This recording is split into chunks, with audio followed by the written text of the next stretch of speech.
तुमने सुहागरात के लिए क्या क्या सोचा है? वैभव अपनी माँ की तरफ देखता है जो उसे टकटकी लगाए देख रही थी। तभी वैभव एकदम से कमरे से उठकर बाहर बैल्कनी में चला जाता है। अरे तुम क्या करती हो कुसुम? तुम्हें पता तो है मेरी माँ मेरे साथ में होती हैं। अगर वो हमारी बातें सुनेंगी तो क्या सोचेंगी कि उनकी बहू कितनी बेशर्म है।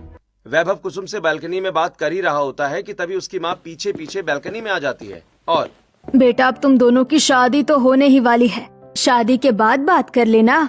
बहू कहाँ भागी जा रही है, चल चल के सो जा। अच्छा ठीक है माँ, तुम चलो, मैं बाय बोलकर आता हूँ।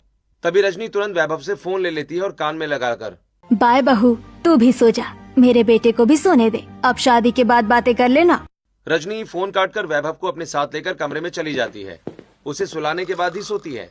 ऐसे ही कुछ दिन बीतते हैं और तय मुहूर्त पर वैभव और कुसुम की शादी हो जाती है। दुल्हन के जोड़े में अपने दूल्हे वैभव के साथ शाम के समय गृह प्रवेश करके हॉल में खड़ी कुसुम। बहुत हुआ छुप छुप कर बातें करना, बहुत हुआ टाइम के लिए तरसना।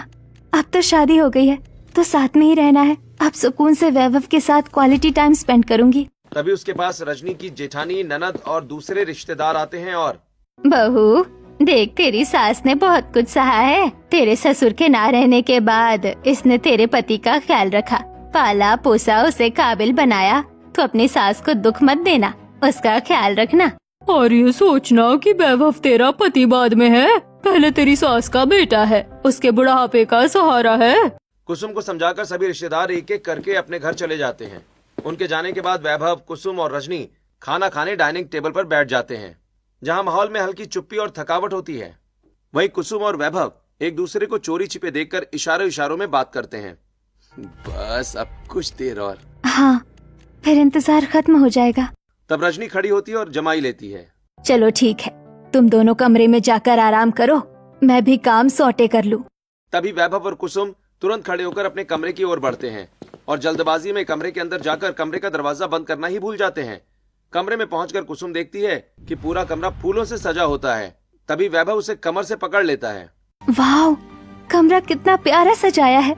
तभी कुसुम की नजर बिस्तर पर रखी 3 तकियों पर पड़ती है। अरे ये 3 तकिए क्यों रखे हैं? माँ ने शायद गलती से रख दिया होगा, तुम चिंता मत करो, मैं अभी हटा देता हूँ। वैभव जैसे ही उस तकिए को उठाने के लिए हाथ बढ़ाता है तभी रजनी दरवाजे से अंदर आती है। अरे तू ये तकिया क्यों हटा रहा है? वैभव और कुसुम दोनों चौंक कर रजनी की तरफ देखते हैं और फिर माँ तुम दूध का ग्लास क्यों नहीं लाई? सुहागरात पर तो दूध पीना होता है ना? रजनी माथे पर हाथ रखते हुए। अरे हाँ, मैं तो भूल ही गई थी, अभी लाई। और हाँ, ये तकिया वहीं वापस रख दे। कुसुम और वैभव एक दूसरे को हैरानी से देखते हैं। वो दोनों कुछ समझ नहीं पाते। रजनी उनकी हैरानी को नजरअंदाज करते हुए बिना कुछ कहे रसोई की तरफ चली जाती है। रजनी के जाने के बाद वैभव और कुसुम ने नजरें मिलाई ही थी कि कुछ मिनट के बाद रजनी दूध का ग्लास लिए वापस आ जाती है और वैभव को देखते हुए, ये ले, पी ले जल्दी से। जिसके बाद रजनी बिस्तर को ध्यान से देखकर चादर की सिलवटें ठीक करने लगती है और इधर वैभव और कुसुम एक दूसरे को देखकर इशारों इशारों में बात करते हैं। क्या हुआ? तुम्हारी माँ जा क्यों नहीं रही है? तुम्हारी माँ यहीं रुकेंगी क्या? इन्हें कहो ना जाने को। अरे रुक जाओ, हम जिंदगी भर इसी कमरे में सोए हैं, आज आखिरी बार अच्छे से सो जाने दो, अब थोड़ी ना हमारे साथ सोएंगी। काफी देर तक रजनी वहीं खड़ी कभी वार्डरोब की तरफ तो कभी ड्रेसिंग की तरफ तो कभी बेड की तरफ ध्यान से देखती रहती है। उसके चेहरे के हाव भाव से लग ही नहीं रहा था कि जैसे उसे पता है कि आज उसके बेटे की सुहागरात है। ऐसे ही फिर अचानक से रजनी वैभव की तरफ देखकर, क्या हुआ? दूध क्यों नहीं पी रहा है? पी ले, फिर मुझे सोना भी है। हाँ माँ, पी रहा हूँ। कुसुम वैभव की आंखों में देखकर, जल्दी से दूध पियो और अपनी माँ को यहाँ से जाने को कहो। जल्दी पी, तू दूध पिएगा तभी तो सोऊंगी मैं। इतना सुनकर वैभव फटाफट दूध का ग्लास खाली करके खाली ग्लास अपनी माँ को दे देता है। जिसके बाद रजनी ग्लास रखने रसोई में चली जाती है और फिर वैभव जल्दी से दरवाजा बंद कर लेट जाता है और उत्साह से कुसुम को पकड़कर उसके साथ बिस्तर पर कूद जाता है। तभी दरवाजा खटखटाने की आवाज सुनकर, ओ लगता है माँ फिर कुछ भूल गई। तभी वैभव दरवाजा खोलकर देखता है कि रजनी चादर लिए दरवाजे पर खड़ी हुई है। माँ तुम, और ये चादर किस लिए है? क्या तूने मुझे पागल समझ रखा है? बचपन से तू मेरे साथ सोता आया है तो मुझे पता है तू अब भी मेरे बिना नहीं सो पाएगा। अरे माँ, मेरी शादी हो गई है और मैं अब अपनी पत्नी के साथ हूँ। आज मेरी सुहागरात है तो मुझे अपनी पत्नी के साथ समय चाहिए ना। अच्छा, बीवी के आते ही बीवी का गुलाम बन गया। मुझे पता है तू ये सब अपनी बीवी के डर से कह रहा है। तुझे समय चाहिए तो दिन भी है, सिर्फ रात नहीं। वैभव दरवाजे से कुसुम की तरफ देखने लगता है। वो कुसुम के चेहरे पर फ्रस्ट्रेशन साफ देख पाता है। अब मुझे रास्ता दे और अंदर आने दे। इतना कहकर रजनी अचानक से वैभव को कोहनी मारकर दरवाजे से हटाकर कमरे के अंदर चली जाती है। तभी कुसुम रजनी की तरफ देखकर, ये कैसी सास है मेरी, क्या इनको समझ में नहीं आता कि आज इनकी बेटी की सुहागरात है? क्या इन्होंने कभी सुहागरात नहीं मनाई? मुझे अब सच में इन पर बहुत गुस्सा आ रहा है। वैभव कुसुम का चेहरा देखता है और समझ जाता है कि कुसुम गुस्से में आग बबूला हो रही है। वो तुरंत अपने कान पकड़कर इशारे से कुसुम से सॉरी बोलता है और, प्लीज यार आज रात सो जाने दो, आज के बाद नहीं सोएंगी। रजनी बिस्तर पर आकर बीच वाले तकिए में सिर रखकर लेट जाती है और वैभव की तरफ देखकर बगल वाले तकिए में आने का इशारा करती है। बेटा तू भी आके इधर सो जा। फिर वैभव अपनी माँ की बात मानकर उसी तकिए में सिर रखकर लेट जाता है। ऐसे ही रजनी अपने बेटे और बहू दोनों के बीच में आकर सो जाती है। ऑकवर्ड सिचुएशन है ना, लेकिन सिर्फ बेटे और बहू के लिए, क्योंकि माँ का बेटे के लिए प्यार उसे ये सोचने ही नहीं दे रहा। वैभव और कुसुम अब इशारों में भी बात नहीं कर पाते, इसीलिए वो दोनों अपना फोन उठाते हैं और मैसेज में बात करते हुए, तुम्हारी माँ सच में ही पागल है। हाँ मुझे भी ऐसा ही लग रहा है, बस आज रात ही थोड़ा झेल लो, कल मैं इन्हें समझा दूंगा या खुद ही समझ जाएंगी। कुसुम गुस्से में बेड साइड टेबल पर फोन रख देती है और आंख बंद करके लेट जाती है और फिर कुछ देर के बाद सो जाती है। उसकी सास तो वैभव के बिस्तर पर आने के कुछ देर बाद ही सो गई थी, वो भी वैभव के सिर पर हाथ फेरती हुई। वैभव भी फोन रखकर सोने की कोशिश करता है, लेकिन उसे नींद नहीं आती। काश माँ कल अपने आप समझ जाए कि बेटे और बहू को पर्सनल स्पेस चाहिए और 2 लोगों के बिस्तर पर 3 लोग नहीं सो सकते, वहां करवट बदलने की भी जगह नहीं होती। तभी रजनी कुसुम की तरफ करवट बदलती है, जिससे कुसुम बिस्तर से नीचे धड़ाम से गिर जाती है। वो कोहनी सहलाते हुए गुस्से में भनभना कर उठती है और वैभव के पास जाकर, क्या मुसीबत है, अब तुम अपनी माँ को उठा रहे हो या मैं उठाऊं? अरे शांत हो जाओ, शांत हो जाओ, माँ को मत उठाओ, मैं सोफे पर या जमीन पर सो जाता हूँ। वैभव तकिया लेकर बिस्तर से नीचे जमीन पर चादर बिछाकर सो जाता है और कुसुम बिस्तर पर। और फिर जैसे ही रजनी की नींद गहरी होती है, उसके खर्राटे शुरू हो जाते हैं। वो करवट बदलकर अपने पैर कुसुम के ऊपर रख देती है, जिससे कुसुम की नींद टूट जाती है। ऐसे ही ये सिलसिला रात भर चलता रहता है, जिस वजह से कुसुम अच्छे से सो नहीं पाती। वहीं रजनी के खर्राटे से परेशान होकर कुसुम अपने कान बंद कर लेती है और, मैंने क्या सोचा था और क्या हो गया? मैंने सोचा था कि सुहागरात पर रात भर जागकर पति के साथ ढेर सारी बातें करूंगी, लेकिन सास की वजह से सब बर्बाद हो गया। ऐसे ही रात बीतती है और रात भर अच्छे से सो ना पाने के कारण अगली सुबह कुसुम किचन में उबासी लेते हुए नींद से परेशान होकर किचन में अपनी पहली रसोई की खीर बना रही होती है।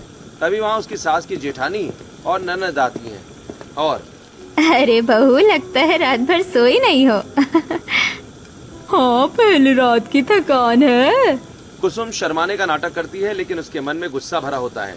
हाँ, सोने तो नहीं दिया, लेकिन मेरे पति ने नहीं, बल्कि मेरे पति की माँ ने। मुझे ऐसा लग रहा था जैसे मेरा सुहागरात मेरे पति के साथ नहीं, बल्कि मेरी सास के साथ था। इतना सोचते हुए कुसुम खीर जैसे तैसे बनाकर हॉल में ले आती है और हॉल में आकर देखती है कि उसकी सास दीवार पर टंगी अपने पति की फोटो पर हार चढ़ा रही होती है। देखो तो कैसे सुहागरात में मेरे और मेरे पति के बीच में आकर अपने स्वर्गवासी पति से कैसे प्यार जता रही है मेरी सासू माँ। कुछ देर में घर में मौजूद सभी लोग हॉल में सोफे पर आकर बैठ जाते हैं और कुसुम की पहली रसोई की खीर खाकर वैभव ऑफिस के लिए निकल जाता है। फिर ऑफिस से आकर अपनी पिछली रात की अधूरी रह गई सुहागरात पूरी करने के लिए वैभव डिनर करने के बाद किचन में जाकर बर्तन साफ करने में कुसुम की हेल्प करता है और जल्दी जल्दी बर्तन साफ करके वो दोनों अपने रूम में पहुंच जाते हैं। चलो शुक्र है आज रात तो हम। तभी वैभव देखता है कि उसकी माँ पहले से ही बिस्तर पर बैठी हुई हैं। हाँ बेटा, मैं तुम्हारा इंतजार ही कर रही थी। फिर से अपनी सास को बिस्तर पर देखकर कुसुम हताश हो जाती है। फिर से नहीं। क्या हुआ बहू, तुम क्या सोच रही हो? आओ, इस तरफ मेरा बेटा सो जाएगा, इस तरफ तुम सो जाना। पहले सिर्फ बेटा मेरे साथ सोता था, अब बहू भी मेरे साथ सोएगी। वो दोनों रजनी के बगल में बैठ जाते हैं, रजनी वैभव के सिर पर हाथ फेरते हुए। बहू, तुझे पता है मेरा बेटा भले ही बड़ा हो गया है, लेकिन उसे मेरे बिना नींद ही नहीं आती। मम्मी जी, अब तो समझिए, अब आपके बेटे की शादी हो गई है, अब उसे अपनी बीवी के साथ नींद आएगी। आप उसे अकेला छोड़ दो। रजनी कुसुम की बात अनसुनी कर देती है। चलो अब जल्दी से सो जाओ, दिन भर के काम से थके होंगे। पिछली रात की तरह रजनी अपने बेटे और बहू के बीच में सो जाती है। उसके खर्राटे लेने की वजह से कुसुम सो नहीं पाती। तभी रजनी के करवट लेते ही कुसुम फिर जमीन पर गिर जाती है। वो आंखें मलते हुए उठकर वैभव के पास जाती है, जहां वैभव उसका गुस्से से भरा चेहरा देखकर माजरा समझ जाता है। तुम आराम से सो बिस्तर पर, मैं नीचे सो जाता हूँ। नहीं, आज तुम सो अपनी माँ के साथ, मैं नीचे सोऊंगी। कल रात भर मैं सो नहीं पाई, तुम्हारी माँ के हाथ पैर बहुत चलते हैं। कुसुम वैभव के सिर से तकिया खींचती है और जमीन पर चादर बिछाकर सो जाती है। अगले 3 दिनों तक यही चलता रहता है। अपनी सास की वजह से सुहागरात ना बना पाने और नींद ना पूरी होने की वजह से कुसुम पूरी चिड़चिड़ी हो जाती है। उसका पूरा दिन सुबह वैभव को टिफिन देने में, रात में डिनर सर्व करने में और किचन में बर्तन साफ करने में निकल जाता है। रजनी को ये सब देखकर लगता है कि उसके बहू और बेटों के बीच में कुछ गड़बड़ है। तभी वो किचन में बर्तन साफ कर रही कुसुम के पास जाती है और क्या हुआ बहू, तुम दोनों के बीच सब ठीक तो है ना? मुझे तुम्हारा रिश्ता मजबूत नहीं लग रहा। 2-3 दिनों में ही तुम बेटे से इतनी नाराज हो गई, कुछ बात हो तो बताओ। माँ जी, रिश्ता मजबूत होने के लिए पति पत्नी को साथ में क्वालिटी टाइम स्पेंड करना पड़ता है, जिसके लिए उन्हें थोड़ी प्राइवेसी चाहिए होती है। लेकिन आपकी वजह से हमें प्राइवेसी नहीं मिल पा रही, तो हमारा रिश्ता मजबूत कैसे होगा? बहू, तुम नहीं समझोगी ये माँ का बेटे के लिए प्यार। माँ जी, मैं समझती हूँ, लेकिन आप कब समझोगी? अब आपके बेटे की शादी हो गई है और माँ का बेटे के लिए प्यार पति और पत्नी के प्यार के आड़े आ रहा है। रजनी अपने बहू बेटी की भावना नहीं समझती और लगातार उन दोनों के बीच सोती रहती है। और अपनी नींद पूरी करने के लिए वो दोनों पति पत्नी बारी बारी से जमीन पर सोते। अगर पहला जमीन पर सोता तो दूसरा बिस्तर पर। यह सिलसिला लगातार चलता रहता। इस वजह से कुसुम थकी थकी रहने लगती है।